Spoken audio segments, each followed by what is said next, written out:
ദൈവത്തിന്റെ സ്നേഹവും ഏകജാതിന്റെ കൃപയും പരിശുദ്ധ റൂഹായുടെ സർവ്വവാസവും സഹോദരങ്ങളെ നിങ്ങളെല്ലാവരും കൂടെ എന്നേക്കും ഉണ്ടായിരിക്കട്ടെ.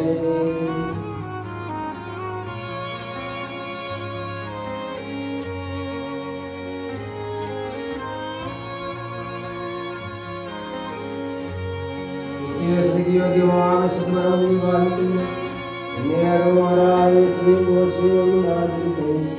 നിത്യസ്തുതിക്ക് യോഗ്യമായ ശുദ്ധപരമവികാരത്തിന് നിത്യസ്തുതിക്ക് യോഗ്യമായ ശുദ്ധപരമവികാരത്തിന്